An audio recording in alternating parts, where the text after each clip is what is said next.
আসসালামু আলাইকুম দর্শক, কেমন আছেন আপনারা? আশা করি ভালো আছেন। আমরা কালকে থেকে মোটেও ভালো নাই। আসছিলাম সাজেকের উদ্দেশ্যে, কিন্তু সাজেক আর যাইতে পারি নাই। ভয়াবহ বন্যা। আমাদের প্রতিবেশী বন্ধুরা, সুসময়ের বন্ধুরা রাত্রবেলা তাদের বাঁধ উন্মোচন করে দিয়েছে, যার কারণে আসাম ত্রিপুরার এই সাইডের পানি মানে পাহাড় হইয়া নামছে। এবং আপনারা এখন দেখতে পাইতেছেন হচ্ছে গিয়া আপনার ঢাকা চিটাগাং হাইওয়ে। আমরা আছি বর্তমানে বারোইয়ারহাট, যেখান থেকে মূলত খাগড়াছড়ির উদ্দেশ্যে যায় আর কি। তো এই হচ্ছে এইখানে গাড়িগুলোর অবস্থা। আপনাদের মানে কয়েক হাজার গাড়ি এখানে আটকে রয়েছে। এর কারণ হচ্ছে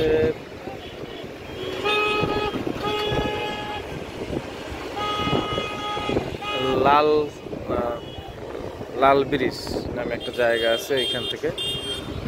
তো ওইখানে রাস্তা, এই যে হাইওয়ে রাস্তা, এপাশ থেকে ওপাশে পানি যাইতেছে। আমাদের সাথে যারা ছিল তারা কালকে আমাদের আগে আগাইছিল, মানে আমরা এখানে আসার আগে, কারণ আমরা পানির ভিতরে আটকা পড়ছিলাম। আমার আগের ভিডিও যারা দেখছেন দেখবেন।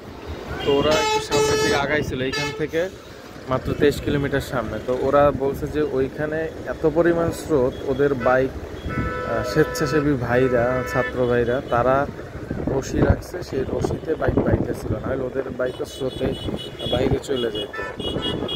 মানে এত পরিমাণ পানির স্রোত ওইখান থেকে। অনেক সুশীল সমাজ দেখতেছি বর্তমানে কয়েকটা পোস্ট দিছে, পোস্টগুলোর মধ্যে উল্লেখ করা হয়েছে কি যে আসল সত্যতা জানি কিভাবে পানি হয়।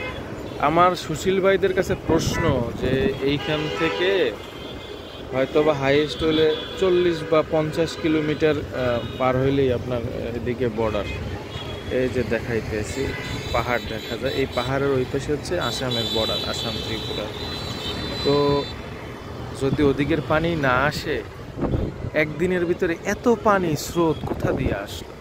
হ্যাঁ, তাদেরও বন্যা হইতেছে, কিন্তু সেটা তো আপনার একটা লিমিটেশনের মধ্যে আস্তে আস্তে করেও প্রবাহিত করে ছাড়িয়ে দেওয়া যেত। একবারে সব আপনার চ্যানেলগুলো খুলে দিল, আর এরকম পানিতে রাত্রে আমরা যখন এখানে আসছি খুবই খারাপ অবস্থা এখানে। মানে মানুষজন কান্নাকাটি। আমার সামনে একটা বাচ্চা দেখছি, মানে খিচুনি উঠছে। একটা বাচ্চারে দেখছি, ওর শুকনা কোনো কাপড় নেই পরনে, খুব কাঁপতেছে।